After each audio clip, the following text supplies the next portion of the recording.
Hey there, Goblin Horde. I am the Goblin King. It's Wednesday and the beginning of my work week, and I'm already having such an amazing time. Today is day one of double videos, so of course work wants to be busy as fuck today. Not on a Friday, Saturday, or Sunday, when the only complaint I'd have is the endless stream of dipshits I have to deal with. Nah. It decides to be busy on a day when time is actually a factor for me. Therefore, I had to choose a story quick, and this is the one I came up with. I saw this floating around on Twitter and saw that a couple of people I watch had done a video on it, and that Clownfish TV's Pirates and Princesses had done a small blurb article on it. I figured, what the hell, right? It's mildly entertaining and stupid. That makes it right up my alley. Take that however you will. Pirates and Princesses prefaces their article with all the little, or not so little depending on your viewpoint, controversies that have surrounded this Pixar movie called Turning Red.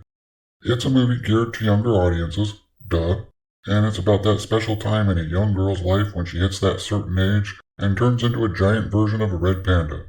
Now, for those not as up on their East Asian bestiary as myself, again, 20 years of studying all these things that I could, a panda is not the black and white bear. That's legit a bear that happens to look like a 50s TV version of the actual panda. Shifu in Kung Fu Panda was a panda. Also, it still makes me shudder internally every time I hear Po calling him Master Shifu.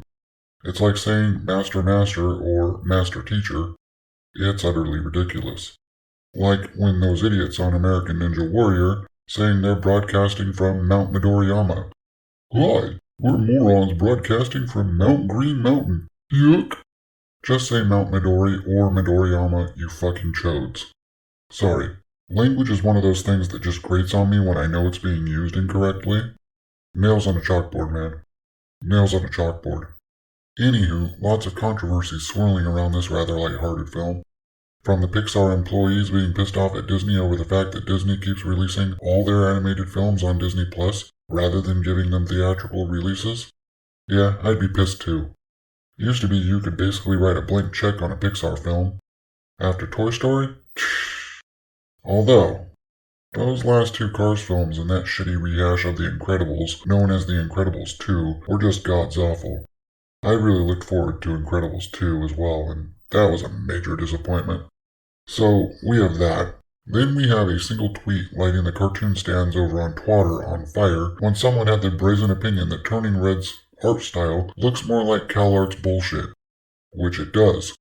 There's no getting around that. I saw a couple of tweets about that on Twitter last week. It was funny.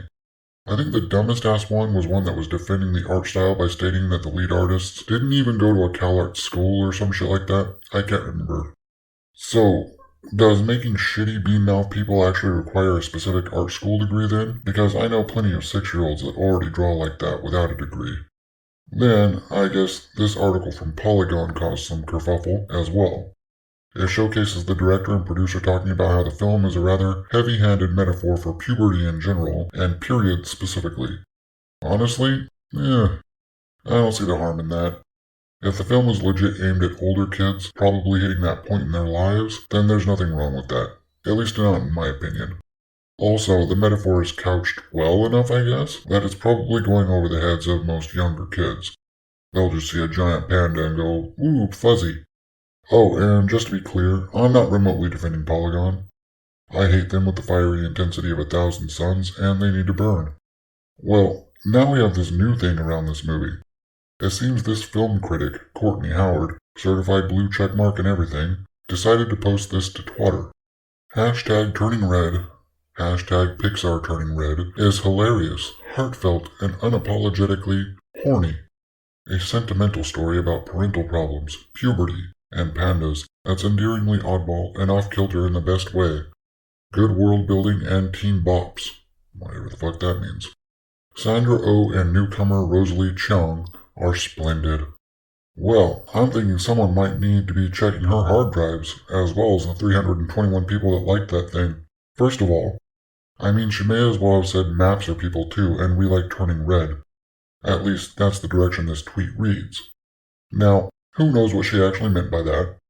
I don't want to just come out and apply meaning to her words when she may have just worded that really, really badly. I know, I shouldn't give blue checks the benefit of the doubt, especially since they wouldn't afford me the same courtesy, but I have said some dumbass shit that just sounded wrong as fuck at the time, and I totally didn't mean it like that. We all have. However, you know this chick had to have read this thing over at least once before she posted it. I know I do. Like, I'm looking over my shit going, is there anything in here that sounds more terrible than I usually am? Yet, when you're sitting there talking about a children's cartoon and you're thinking that the word horny in any way should apply to that cartoon which features tween children and is aimed at tween children, I'm thinking we should be looking at your Netflix viewing history and seeing if Cuties appears in that timeline. Also, we should be looking at what she said about Cuties. Also, watch list. Now, she's since deleted the tweet and set her Twitter to private. So apparently she was getting some rather heavy backlash for that one.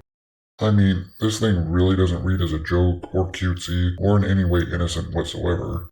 It honestly reads as pretty gross.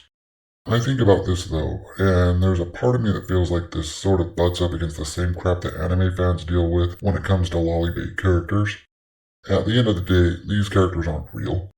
They are massive collected pixels on a screen. I think what this is, though, is that it's not targeted at a more adult audience the way a lot of anime we watch in the West is. This movie was specifically targeted at a younger age group. I think, really, that's what makes this one feel so damn dirty. In the end, though, she really shouldn't have said that. It was a really poor choice of words to use in this context, at the very least. Anyway, like I said, this was really dumb, and mildly amusing that a blue checkmark got dragged for something stupid they said to the point where they deleted the tweet and privated their account like that. So, that's all I've got for you on this one, Goblins. As always, check out these stories for yourselves, form your own opinions. My opinions are mine. You're welcome to give me your opinion in any available comment section down below. While you're down there, join the Viridian Horde by crushing those like and subscribe buttons or whatever's applicable. I'll see you all later for a nice movie review. Lates.